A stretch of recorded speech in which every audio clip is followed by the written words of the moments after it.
अस्सलाम वालेकुम dear students, मैं आपकी टीचर युसरा आसिम। आज हम डेटाबेसेस का लेक्चर नंबर 2 स्टडी करेंगे। इसमें हम कुछ इम्पॉर्टेंट पॉइंट्स को डिस्कस करेंगे। इससे पहले अगर आपने मेरे चैनल को सब्सक्राइब नहीं किया तो काइंडली कर लीजिए और इसके अलावा आपने बेल आइकन पर भी क्लिक करना है। Let us start now. आज के लेक्चर में हम पढ़ेंगे what is field, record and file. सबसे पहले बात आती है फील्ड की। सेट ऑफ रिलेटेड कैरेक्टर्स को हम फील्ड बोलते हैं। इसका मतलब क्या होगा? लेट्स सपोज अगर मैं स्टूडेंट की बात करूं तो स्टूडेंट की फील्ड्स क्या क्या हो सकती हैं? उसका रोल नंबर, उसका नाम, उसका एड्रेस, उसके मार्क्स। तो ये सारी जो हैं ये फील्ड्स होंगी। हर फील्ड का एक यूनिक नाम होगा। It represents smallest unit of data. किसी भी स्टूडेंट के बारे में अगर हमने डाटा को स्टोर करना है तो सबसे शॉर्टेस्ट इंफॉर्मेशन एक सिंगल फील्ड होगी। हर फील्ड के अंदर ख़ास पीस ऑफ इंफॉर्मेशन होगी। फॉर एग्जांपल अगर कोई स्टूडेंट का नाम है तो सारे स्टूडेंट्स के नाम उस फील्ड में आएंगे। एक फील्ड में जितने नंबर ऑफ कैरेक्टर्स हम डाल सकते हैं वो चीज़ फील्ड का साइज़ कहलाएगी। Let's suppose my name is Yusra, तो YOUSRA।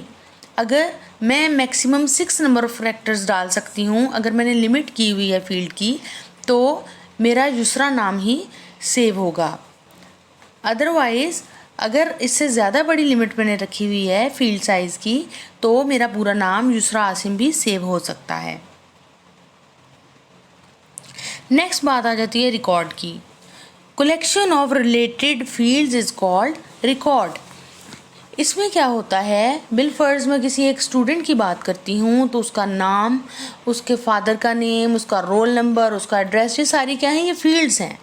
और अगर मैं कलेक्टिवली किसी भी स्टूडेंट की सारी इन्फॉर्मेशन लेना चाहती हूँ तो मुझे उसका पूरा रिकॉर्ड चाहिए होगा, जिसमें उसकी सारी नंबर ऑफ़ फील्ड्स जो हैं वो मैं देखूंगी कि उसका रोल नंबर क्या है, उसका नाम क्या है, उसका एड्रेस क्या है और उसका फ़ोन नंबर क्या है।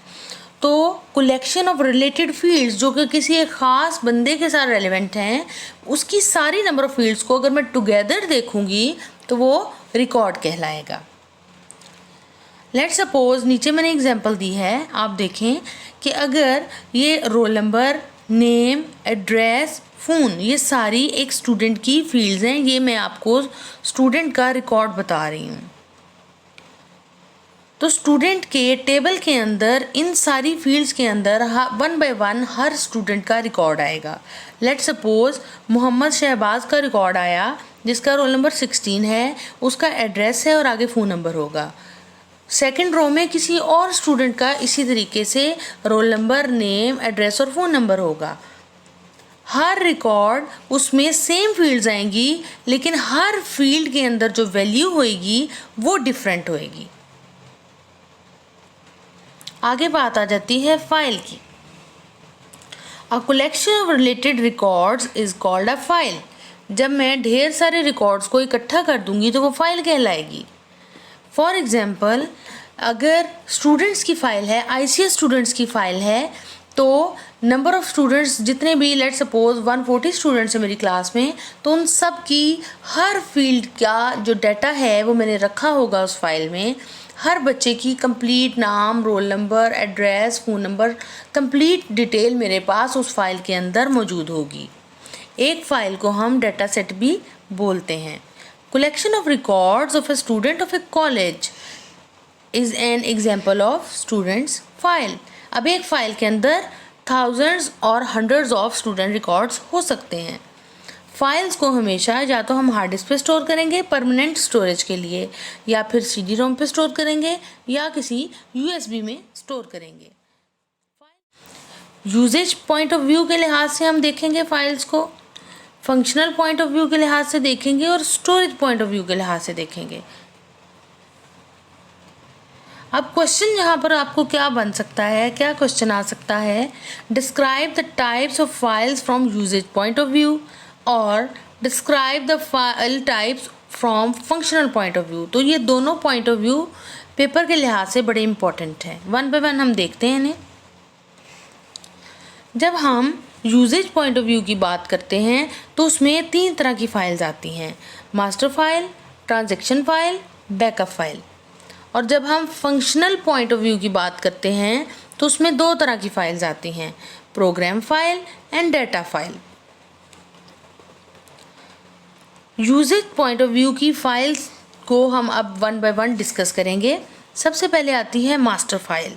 Master file constant for a long period of time के लिए अपने अंदर स्टोर की हुई इंफॉर्मेशन को रखती है।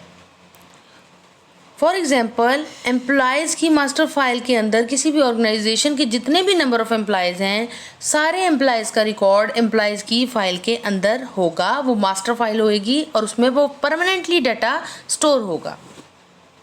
Master file is the latest updated file, यानी मोस्ट रीसेंट इन्फॉर्मेशन जो है वो मास्टर फाइल में रखी जाएगी। जब भी कोई भी किसी भी फील्ड में चेंज आएगा तो मास्टर फील्ड के कंटेंट्स को लाजमी अपडेट किया जाएगा। रिकॉर्ड्स को हम चेंज भी कर सकते हैं, एडिट भी कर सकते हैं, डिलीट भी कर सकते हैं, न्यू रिकॉर्ड्स भी एंटर कर सकते हैं मास्टर फाइल में। Once a master file is created it can not become empty. इसमें कोई ना कोई डाटा हर टाइम मौजूद होगा। नेक्स्ट फाइल आती है transaction file. A type of file that is used to store input data before processing। ये ट्रांजैक्शन फाइल है। ये एक टेम्पररी फाइल होएगी और जब भी आपने मास्टर फाइल के अंदर डाटा को अपडेट करना है तब आपको ट्रांजैक्शन फाइल की ज़रूरत होगी। ट्रांजैक्शन फाइल कब तक एग्जिस्ट करेगी? जब तक आपकी मास्टर फाइल अपडेट नहीं हो जाती।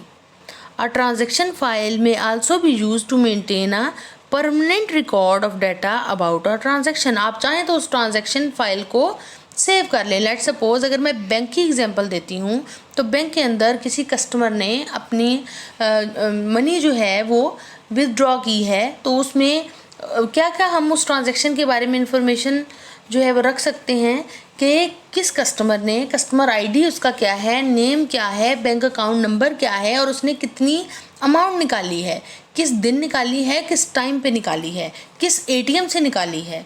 तो ये सारी जो इन्फॉर्मेशन है उस ट्रांजैक्शन से रिलेटेड होगी, जो मेन मास्टर फाइल को भी अपडेट करेगी और साथ में अगर हम चाहें तो हम इस ट्रांजैक्शन फाइल को भी परमानेंटली स्टोर कर सकते हैं।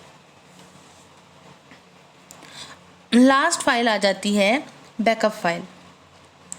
अगर आपने अपने इम्पोर्टेंट डाटा को स्टोर करना है तो उसके लिए बैकअप फाइल को यूज़ किया जाता है। ये परमानेंट फाइल है। ये किसी भी डाटा की डुप्लीकेट कॉपी को अपने अंदर रखती है ताकि इन फ्यूचर कभी भी अगर आपका डाटा लॉस्ट हो जाए तो आप उसको ईजिली रिकवर कर लें। बैकअप फाइल्स को किस तरीके से क्रिएट करेंगे? इसके लिए स्पेसिफिक सॉफ्टवेयर्स होते हैं, डिफरेंट यूटिलिटी प्रोग्राम्स होते हैं, उनको यूज़ करते हुए हम अपने डाटा का बैकअप ले सकते हैं। Next, different files perform different functions. अब फंक्शनल पॉइंट ऑफ व्यू के लिहाज से हम देखेंगे कि फ़ाइल की क्या टाइप्स हैं। एक फ़ाइल के अंदर फ़ाइल का नाम होता है और उसकी एक्सटेंशन होती है और इनको हम डॉट से सेपरेट करते हैं। इसकी एग्जांपल मैं आपको ऐसे दे सकती हूँ कि अगर आपने वर्ड का कोई डॉक्यूमेंट बनाया है, माइक्रोसॉफ्ट वर्ड का कोई डॉक्यूमेंट बनाया है, लेट्स सपोज फाइल 1 उसका नाम है, तो .doc दैट इज़ डॉक, ये एक्सटेंशन है माइक्रोसॉफ्ट वर्ड की। तो फाइल का जो पूरा नाम है वो फाइल 1.doc आएगा। फाइल को हम पहचानेंगे किस तरह? क्योंकि there are a number of software जिसमें आप काम कर सकते हैं। तो फाइल को आप किस तरह से पहचानेंगे कि किस सॉफ्टवेयर की फ़ाइल है? उसकी फ़ाइल एक्सटेंशन से आपको पता चलेगा। जिस सॉफ्टवेयर में वो फ़ाइल क्रिएट की जाती है उसी की एक्सटेंशन यूजुअली फ़ाइल के साथ ऑटोमेटिकली लग जाती है। 2 तरह की फ़ाइल्स हैं अगर हम फंक्शनल पॉइंट ऑफ व्यू की बात करें। पहली है program file, a type of file that contain a set of instructions of a program। इसकी एक्सटेंशन क्या होगी, एक्जी या .com। ये एग्जीक्यूटेबल फाइल होगी और इसमें नंबर ऑफ स्टेप्स और सीरीज ऑफ स्टेप्स होंगे जो कोई भी प्रोग्राम की सेट ऑफ इंस्ट्रक्शंस हो सकती हैं, कोई भी स्पेसिफिक टास्क को परफॉर्म करने के लिए फर्दर यूज़ हो सकती हैं। सेकेंड टाइप है data file. Data file different softwares को यूज़ करते हुए क्रिएट की जाती हैं। Usually data file created in one specific programme. वो कौन सा प्रोग्राम होगा, वो एप्लीकेशन प्रोग्राम होगा। जिस तरह माइक्रोसॉफ्ट वर्ड है तो उसके अंदर उसकी डिफरेंट जो है वो फाइल क्रिएट हो सकती है, पावर पॉइंट में डिफरेंट हो सकती है। डाटा फाइल की एक्सटेंशन जो है वो उससे हम डाटा फाइल को पहचानेंगे। जिस तरह मैंने पहले भी बेटे आपको एग्जांपल दी कि जिस तरह माइक्रोसॉफ्ट वर्ड है तो उसकी एक्सटेंशन .doc होगी। अब ये डिफरेंट नंबर ऑफ सॉफ्टवेयर्स मैंने दिए हुए हैं और इसके आगे इनकी एक्सटेंशंस हैं। एक्सटेंशन से आपको फाइल की टाइप का पता चल सकता है। जिस तरह वर्ड प्रोसेसर है उसको हम एक्सप्लेन कर चुके हैं। स्प्रेडशीट सॉफ्टवेयर है तो उसकी फ़ाइल की एक्सटेंशन .xls है या .wks है, तो इससे आपको पता चलेगा कि वर्कशीट फाइल है ये। इसी तरह डेटाबेस सॉफ्टवेयर की, नोटपैड की, ऑडियो की, वीडियो की, तो ये डिफरेंट फाइल एक्सटेंशंस हैं और उनके लिहाज से ही हमें पता चलेगा कि फ़ाइल की टाइप क्या है। Thank you so much. आज आपको मेरी वीडियो कैसी लगी मुझे कमेंट सेक्शन में लाजमी बताइएगा। अगर कोई पॉइंट क्लियर नहीं है आप मुझे कमेंट कर सकते हैं, मैं आपको उसका रिप्लाई दूंगी। इसके अलावा अगर आपने मेरी वीडियो को लाइक किया है तो काइंडली मेरी वीडियो को डिफरेंट ग्रुप्स में शेयर कीजिए, डिफरेंट स्टूडेंट ग्रुप्स में शेयर कीजिए ताकि वो भी इससे फ़ायदा उठा सकें। Thank you so much.